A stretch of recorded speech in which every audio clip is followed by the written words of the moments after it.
Bapak Ibu Saudara, senang sekali bisa bertemu Anda semua. Saya sangat merasa terhormat bisa diundang oleh Pak Kiki untuk ada di tempat ini untuk memberitakan kebaikan Tuhan yang saya alami secara nyata dalam kehidupan saya. Perkenalkan terlebih dahulu, nama saya Melanie Prasetyo. Saya lebih akrab lah dipanggil dengan sebutan Lala. Saya saat ini saya terpanggil menjadi seorang penginjil. Jadi setelah saya ditahbiskan di gereja menjadi gembala di anak muda, saya jujur sama pimpinan saya, sama gembala saya katakan kalau saya sebetulnya panggilannya bukan jadi gembala, saya panggilannya menjadi seorang penginjil. Dan sampai hari ini yang saya lakukan, saya konsentrasi di dalam penginjilan dan lebih kepada anak-anak muda. Jadi puji Tuhan, selain saya juga penginjilan kemana-mana, keluar kota, keluar pulau, saya sekarang sedang merintis 2 komunitas anak muda ya seperti ini juga gitu ya. Tetapi ini anak muda Bapak Ibu Saudara. Jadi anak-anak muda yang perlu mendengar tentang kasih Bapa, perlu mengalami yang namanya kedalaman akan kasih Tuhan, sehingga anak-anak muda bisa menjadi orang-orang yang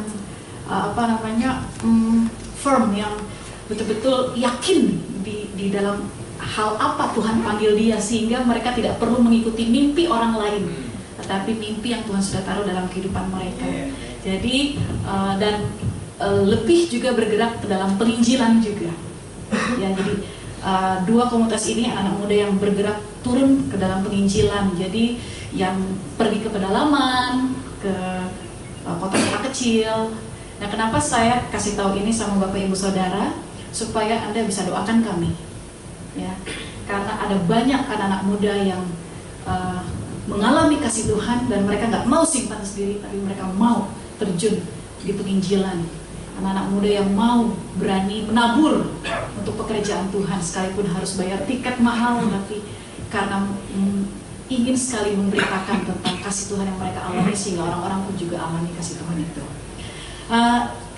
Yang saya alami Bapak Ibu Saudara, bagaimana Tuhan tolong saya adalah ketika saya di Bandung.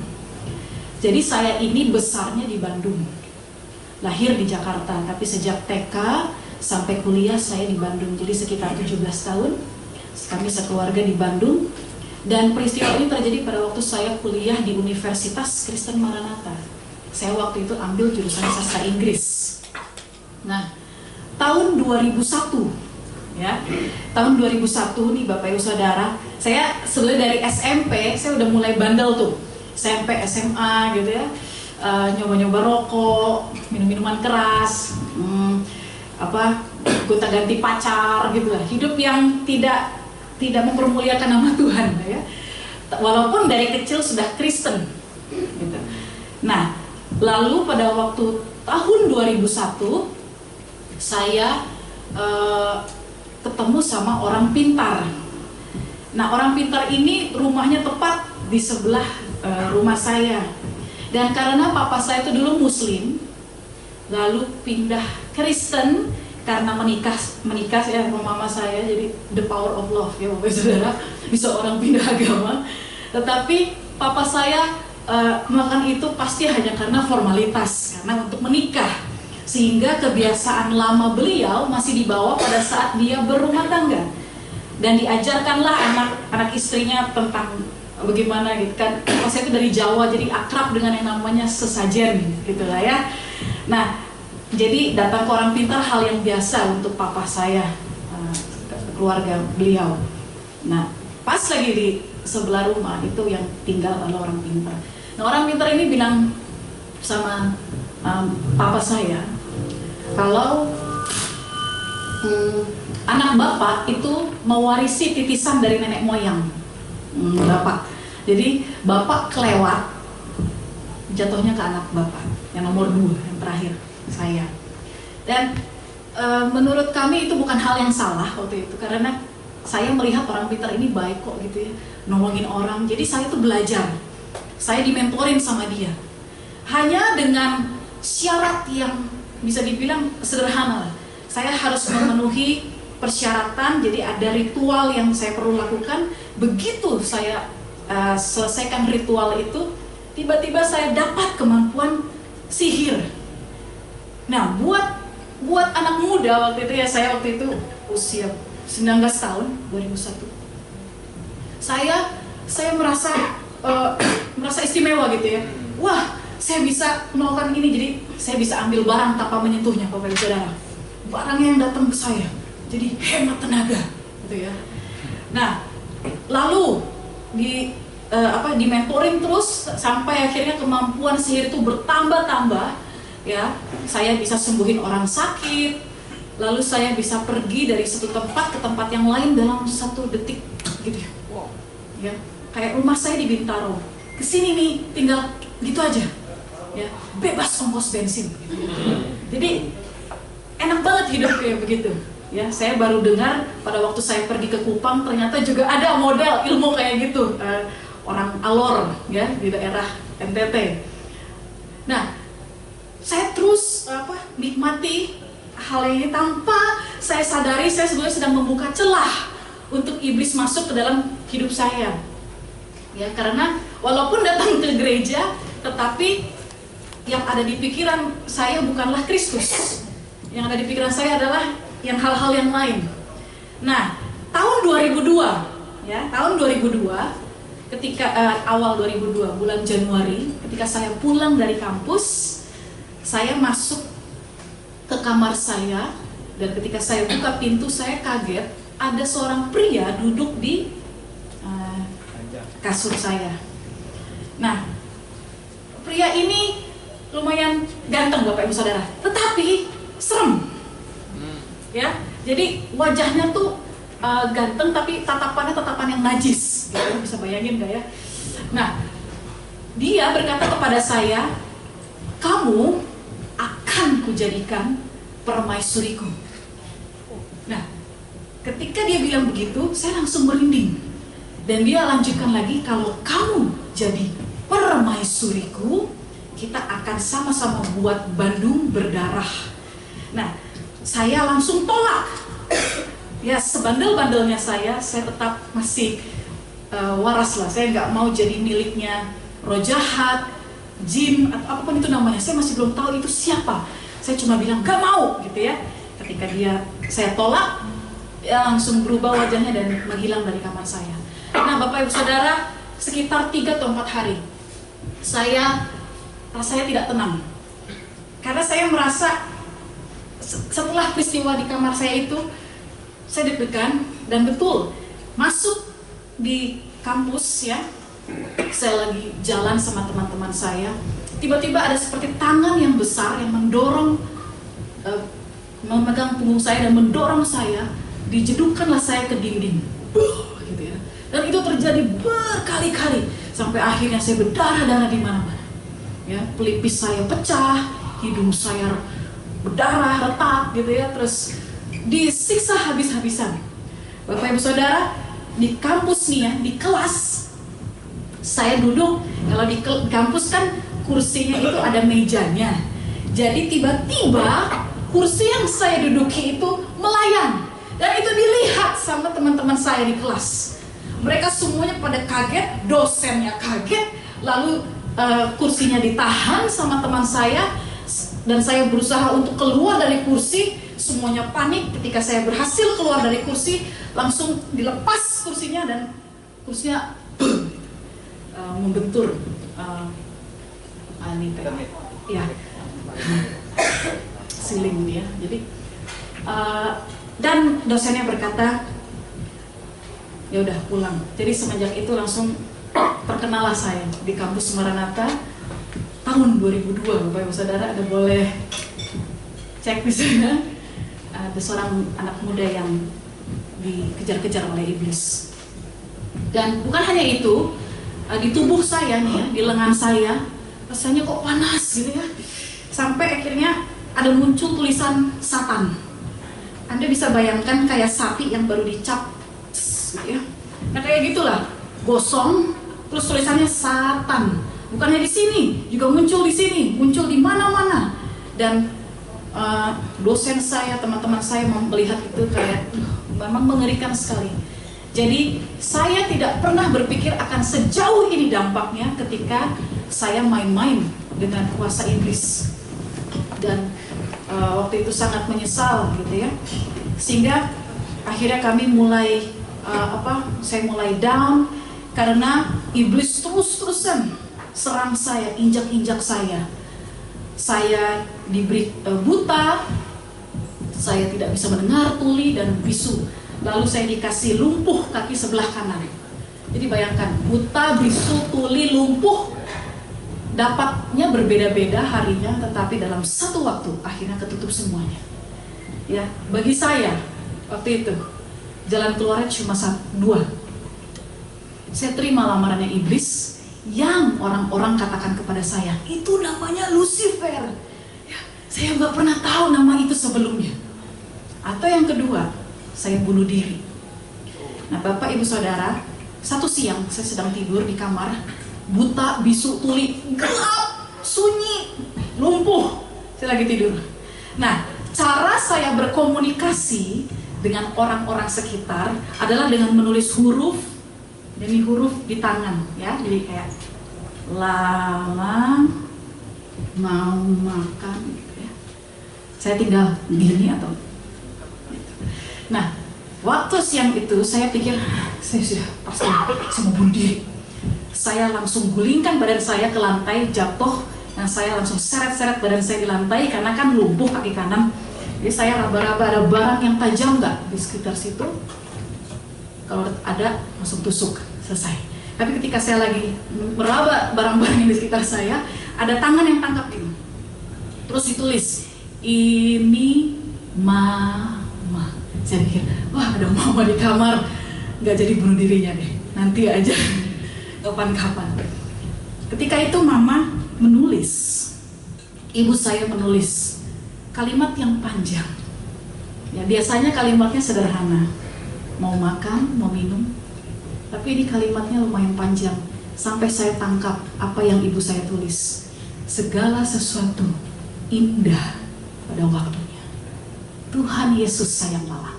Kira saya dapat jalan keluar yang ketiga, Bapak Ibu Saudara. Gak perlu terima lamaran iblis, gak perlu bunuh diri. Yang perlu saya lakukan adalah menerima Yesus Kristus sebagai Tuhan dan Juru Selamat. Mari kita beri tepuk tangan. Tuhan Yesus dahsyat. Dan setelah itu Bapak Ibu Saudara, gereja-gereja di Bandung mendengar peristiwa saya. Jadi waktu itu gereja-gereja di Bandung, komunitas-komunitas, persekutuan-persekutuan mendengar tentang saya. Jadi berita saya ini dari mulut ke mulut diceritakan, sehingga akhirnya waktu itu mereka semua bersatu. Jadi tidak ada yang kupandang dari gereja mana. Pokoknya tiba-tiba di rumah orang tua saya dapat menerima tamu, saya dengar tentang anak Bapak Ibu, saya mau berdoa. Dari mana? Dari ini, dari gereja ini, jadi waktu itu ramai sekali di rumah berdoa buat saya gitu. Saya hasil doa Bapak Ibu Saudara. Ya. Jadi saya percaya gitu ya, melalui peristiwa itu firman Tuhan berkata bahwa ketika 2-3 orang berkumpul sepakat di dalam nama Yesus, maka yang hadir di tengah-tengah di situ adalah Yesus. Dan di mana ada Roh Allah di situ ada kemerdekaan. Saya mengalami pemulihan demi pemulihan. Ya. Tetapi iblis terus serang saya. Iblis terus serang saya. Jadi waktu itu iman saya Bapak Ibu Saudara naik turun. Ya, karena sangat mengerikan gimana cara iblis meneror hidup saya gitu. Entah dia datang dengan bayang-bayang atau mimpi atau apapun itu, pokoknya akhirnya iman saya naik turun, percaya nggak percaya gitu ya.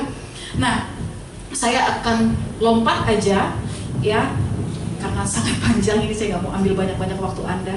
Saya masih ingat yang tadi saya ceritakan, saya bisa pergi dari satu tempat ke tempat yang lain, ya gitu ya. Nah itu saya udah dalam keadaan pulih nih Bapak Ibu Saudara, udah bisa lihat lagi, udah bisa dengar lagi, udah bisa bicara lagi, udah bisa jalan lagi. Tuhan pulihkan saya satu persatu pada waktu itu. Anak-anak Tuhan berdoa untuk saya.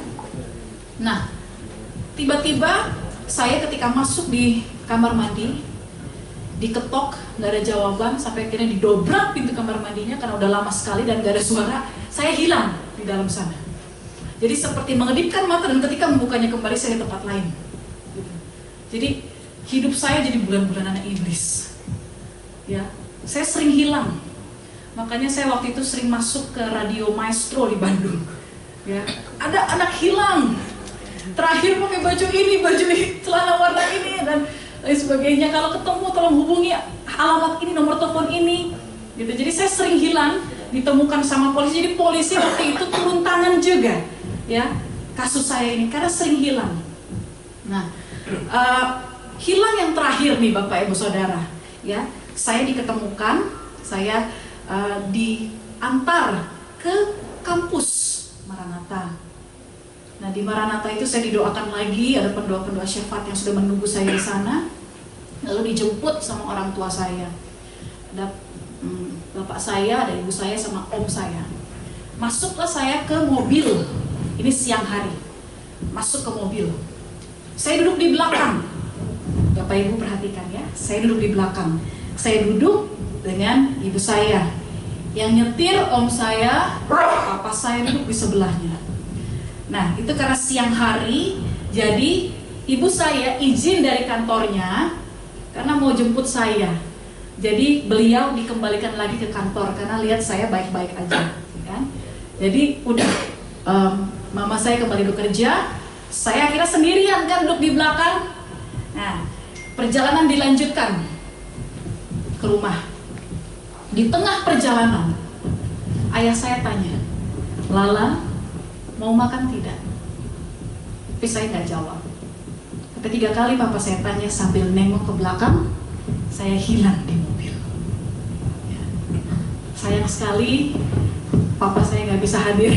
Saya sudah ajak tapi karena beliau ada acara. Tapi kalau Anda dengar kisah ini dari sudut pandang orang tua, warnanya tentu berbeda. Ya.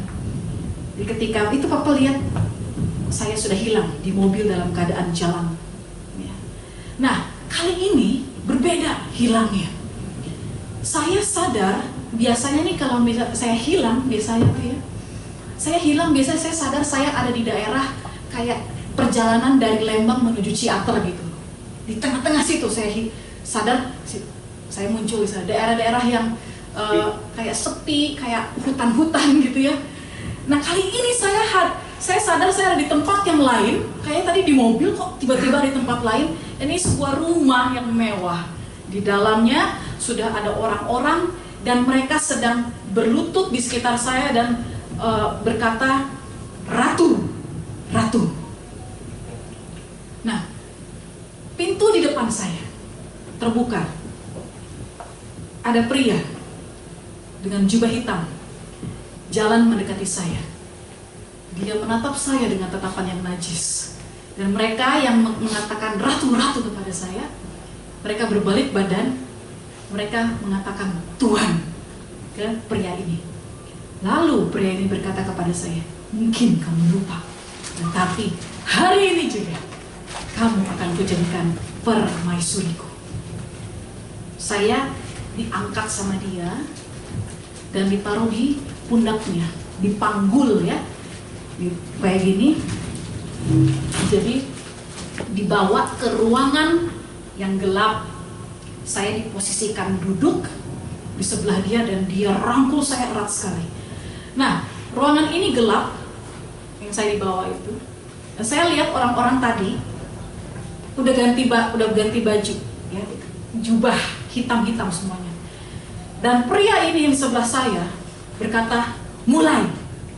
Ketika dia bilang mulai, orang-orang itu semuanya langsung melakukan ritual yang mengerikan. Ya, bagi saya itu sangat mengerikan. Jadi saya lihat mereka ada yang minum darah, makan darah, ambil di ember gitu, jadi bau amis lah gitu, ciprat-ciprat darah. Lalu setelah itu mereka buka baju dan mereka melakukan persetubuhan. Pokoknya mengerikan sekali. Perbuatan najis, perbuatan yang menjijikan. Bapak Ibu Saudara, perlu saya ingatkan sekali lagi, saya ini sebetulnya dulu hanyalah anak muda yang bandel, cuma pengen pulang malam gitu loh modelnya. terus berontak sama orang tua, berantem sama orang tua, pengen seneng-seneng, pengen happy-happy hidupnya, menikmati hal-hal yang duniawi. Jadi tidak pernah sama sekali terpikir dalam hidup saya tentang yang namanya setan-setan begini. Saya nggak pernah peduli itu, soal Tuhan, soal setan, nggak pernah peduli. Tetapi saat itu saya melihat bahwa ini nyata. Ya, ada yang namanya aliran sesat, ada yang namanya komunitas sesat yang menyembah iblis. Ya. Ketika saya melihat hal yang mengerikan itu terjadi, laki-laki ini yang di sebelah saya, pria ini, langsung ambil wajah saya gini. Ya. Jadi kami bertatapan. Ketika saya menatap dia, wajahnya langsung berubah. Mulutnya langsung maju. Yang tadinya kayak kita lah ya, manusia begini. Mulutnya langsung maju. Ya. Kepalanya membesar, keluar tanduk, badannya langsung menghitam. Jadi saya lihat dia berubah tepat di depan saya menjadi binatang, dan saya ditekan. Ya, bagian dada saya ditekan gini. Jadi saya tiduran di altar. Dia langsung buka kancing kemeja saya, 1, 2. Saudara, saya mau tanya, ketika dalam keadaan seperti itu, siapa yang bisa tolong saya? Dan saya waktu itu cuma tiba-tiba terbersit, entah kenapa, tiba-tiba terbersit di pikiran saya, panggil Yesus. Saya langsung teriak, Yesus, tolong saya. Saudara, ketika saya menyebut nama Yesus, sesuatu terjadi. Tiba-tiba saya sadar dalam keadaan duduk, dalam posisi duduk, senderan di warung. Jadi ini di jalan raya gitu. Jadi saya waktu itu masih blur ya, masih belum bisa lihat dengan jelas. Tapi saya lihat ada mobil lewat, ngeng, gitu ya. So, ada orang jalan kaki, gitu ya. Saya kucek-kucek mata, terus saya berdiri, di mana nih? Gitu. Ada di jalan raya, terus saya lagi duduk, senderan tadi di warung. Saya lihat ke dalam warungnya, yang jaga warung tidur, gitu ya. Dan saya lihat ke bawah, ke baju saya, Bapak Ibu Saudara, kancing kemejanya terbuka. Jadi paling tidak, kejadian itu bukanlah mimpi. Saya langsung kancing lagi, Bapak Ibu Saudara. Dan hanya satu nama yang saya ingat, nama Yesus. Dan ketika itu saya langsung berlutut di jalanan. Gak peduli orang bilang apa, saya cuma bisa teriak, Yesus, tolong saya. Yesus, tolong saya. Dan pada saat saya panggil nama Yesus, ini dia yang luar biasa. Saya mendengar suaranya yang lembut, penuh kasih dan berotoritas. Dan suara itu berkata, anakku Lala, orang tuamu sekarang sedang berdoa di gereja Sidang Jemaat Allah Jalan Sudirman. Nah, ada banyak sekali gereja yang mendoakan saya waktu itu. Salah satunya ya GSJA itu, ya, di Jalan Jenderal Sudirman. Saya langsung kaget dan saya langsung berdiri, ya. Saya langsung berdiri, saya langsung lihat kanan kiri, halo, halo gitu ya. Karena saya dengar suara itu. Lalu saya lanjutkan, Tuhan, tapi gimana cara saya ke sana?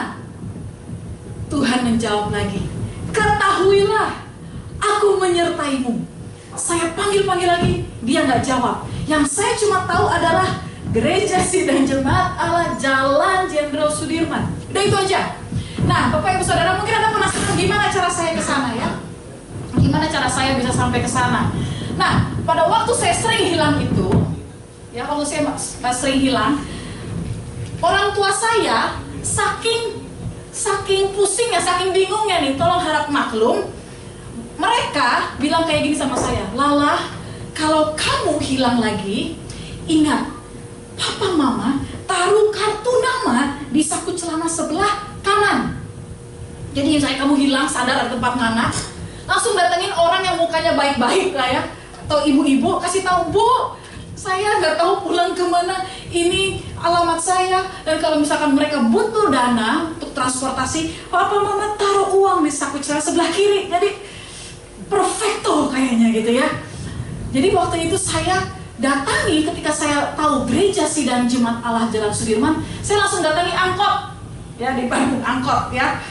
Saya tanya-tanya, menuju GSJA Sudirman. Nah tentulah supir angkotnya nggak tahu GSJA, ya. Tapi paling nggak mereka tahu Sudirman, ya. Mereka langsung kasih tahu sama saya, naik yang ini, nomor ini, lalu pindah di mana, nanti naik lagi yang lain gitu. Nah, karena informasi itu tidak bisa saya tangkap dengan jelas, karena hati saya, pikiran saya masih khawatir, campur aduk, takut, dan lain sebagainya, akhirnya saya salah-salah. Dan saya nyasar. Dan akibatnya uangnya habis untuk bayar angkot. Sampai akhirnya udah gak bisa bayar lagi, saya harus turun. Hujan, lebat. Saya waktu itu langsung nangis di jalanan. Tuhan, Yesus, tolong saya. Nah, saudara, ketika saya lagi nangis di jalanan, hujan lebat, saya lihat ke sebelah kanan ada pelang Gereja Sidang Jemaat Allah Jalan Jenderal Sudirman. Wow. Saya langsung lari, nyebrang, dan di situ ada mobil yang parkir. Ini mobil yang jemput saya tadi, dan om saya lagi berdiri di samping mobil itu, dan dia langsung bilang, Lala, cepat kamu naik ke atas. Jadi gerejanya itu di ruko, di lantai 2. Papa mama sedang berdoa. Saudara, saya dalam keadaan lemah. Saya dalam keadaan udah pusing, udah gak tahu karena ketakutan dan lain sebagainya. Saya naik ke atas, saya buka pintu ruang ibadahnya. Yang saya lihat di sana adalah anak-anak Tuhan, orang tua saya sedang berseru kepada Yesus. Yesus, tolonglah. Yesus, kembalikan anak kami. Yesus, mereka berdoa kepada Tuhan Yesus. Tanpa mereka sadari, saya sudah ada di pintu itu. Doa orang benar, apabila dengan yakin didoakan, sangatlah besar kuasanya. Bukan karena doanya, tetapi karena orang yang sudah dibenarkan oleh Tuhan. Makanya ketika berbicara, besar kuasanya. Kita semua adalah orang-orang yang sudah dibenarkan oleh kasih Kristus. Amin. Dan ketika saya ada tiba di situ, Bapak Ibu Saudara, mama saya sadar dan langsung teriak, mereka memeluk saya. Nah, inilah kisah yang saya mau sampaikan kepada Bapak Ibu Saudara. Disinilah intinya. Ketika mereka sudah selesai berdoa, saya ada di tengah-tengah mereka, saya turun. Saya dipapah sama mama saya, dipegang sebelah kanan, dan dosen saya di sebelah kiri. Nah, dosen saya ini adalah anak gembala di gereja itu. Turun ke bawah. Ketika sampai di pintu depan, saya lihat ada seorang pria yang diselimuti oleh cahaya. Ya. Oleh karena itu, kesaksian saya ini sebetulnya bukan tentang setan. Saya mau kasih tahu, iblis sudah kalah, Bapak Ibu Saudara. Tapi pikiran saya waktu itu masih belum mengerti tentang ini. Ketika saya lihat ada pria yang diselimuti oleh cahaya,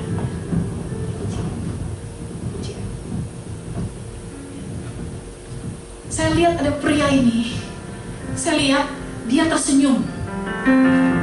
Dia tersenyum, lalu saya katakan kepada mama saya sama dosen saya, saudara, mobil waktu itu musiknya udah dinyalain, dan orang-orang udah berjaga-jaga nih, supaya kalau saya mulai berontak, biasanya kan gitu, suka ada manifestasi, ya, suka nggak mau masuk ke mobil, jadi orang-orang sudah siap-siap nih, gitu ya, dan mobil udah dinyalain musiknya. Mereka rencana mau ketika udah mulai deket, masukin saya, dikunci, neng gitu, pulang gitu kan. Tapi ketika itu saya lihat ada pria ini di depan yang tersenyum. Saya katakan, Ma, ya, Cici, gitu ya, dosen saya lihat ada pria, dia sedang tersenyum. Nah, mohon maklum juga, karena peristiwa waktu itu sangat mengerikan. Apa-apa setan, ya, ngeri-ngeri terus. Tapi akhirnya dosen saya bilang gini, usir dia dalam nama Yesus. Ya. Saya langsung bilang sama pria itu, saya kasih muka paling jelek. Saya bilang, pergi kamu dalam nama Yesus. Saya bilang gitu. Tetapi pria itu tidak pergi. Dia tersenyum, ya. Lalu dia buka tangannya. Dia katakan, anakku, aku mengasihi engkau. Dan suara ini adalah suara yang sama. Ketika saya di jalanan itu, saya teriak, Yesus, Yesus. Dan dia katakan, orang tuamu sedang berdoa di GSJA Sudirman. Ini suara yang sama. Lalu dia berjalan mendekati saya dengan senyuman. Dan ketika udah di depan saya, ya Bapak Ibu Saudara, dia ambil tangan saya seperti ini.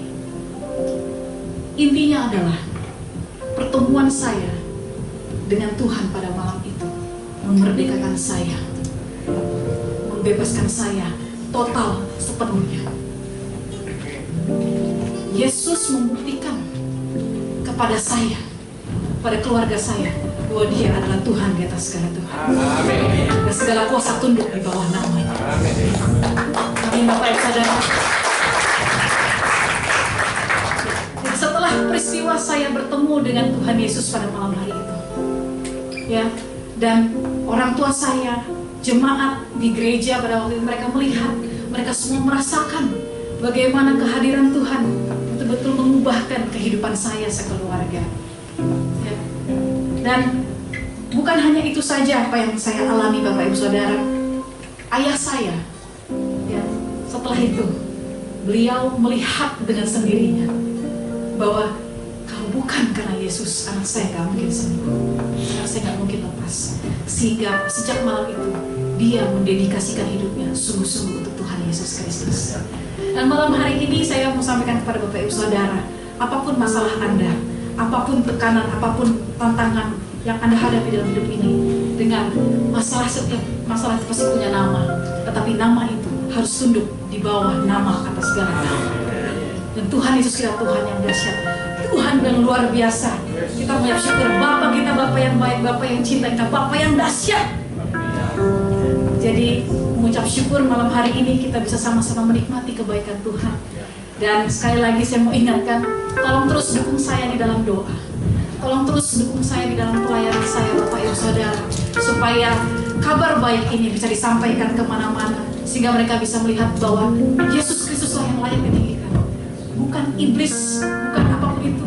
Semuanya sudah kalah di dalam nama Yesus Kristus. Segala hormat pujian bagi kemuliaan Tuhan Yesus Kristus. Saya mengajak semuanya untuk nyanyi bersama-sama. Ini satu pujian yang sangat memberkati. Udah cukup. Enggak, mic-nya takut. Yesus lebih